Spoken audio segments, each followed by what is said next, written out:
আমি advocate MH Rahman. দোকান চালাচ্ছেন, ব্যবসা করছেন অথচ কোনো লাইসেন্স নেই?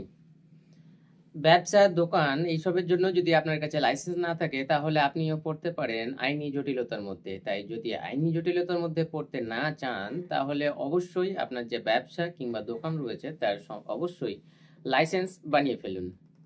এবার হচ্ছে বিভিন্ন দোকান কিংবা বিভিন্ন বিজনেসের জন্য বিভিন্ন লাইসেন্সের প্রয়োজন হয়। যেমন একটা কমন লাইসেন্স হচ্ছে আপনার ট্রেড লাইসেন্স। যেকোনো ব্যবসার ক্ষেত্রে হোক, সেটা ছোট থেকে ছোট কিংবা বড় থেকে বড়, যেকোনোই ব্যবসা হোক না কেন, ব্যবসার একটা কমন লাইসেন্স এবং প্রাথমিক লাইসেন্স, যেটা ফার্স্ট স্টেপে যে প্রথম লাইসেন্সটা প্রয়োজন হয় সেটা হচ্ছে ট্রেড লাইসেন্স।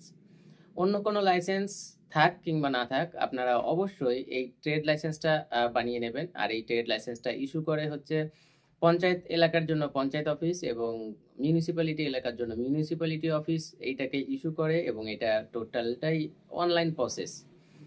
150 টাকা পঞ্চায়েত এলাকার জন্য এবং 500 টাকা মিউনিসিপ্যালিটি এলাকার জন্য গভর্নমেন্ট ফিস এই লাইসেন্সটার জন্য। আর এটা অনলাইন অ্যাভেলেবেল, আপনি চাইলে আধ ঘন্টার মধ্যেই এই লাইসেন্সটা বানিয়ে ফেলতে পারবেন। তাই যদি আপনি আইনি জটিলতার মধ্যে পড়তে না চান তাহলে অবশ্যই এই লাইসেন্সটা বানিয়ে ফেলুন।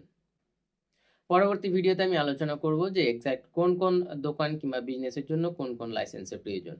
সর্বদা সতর্ক থাকুন, সুস্থ থাকুন, শুনতে থাকুন আমাকে এবং ফলো করুন advocate MH Rahman Facebook page এবং ইউটিউব চ্যানেলকে। চলুন দেখা হচ্ছে অন্য কোনো ভিডিওতে, ততক্ষণ পর্যন্ত ধন্যবাদ।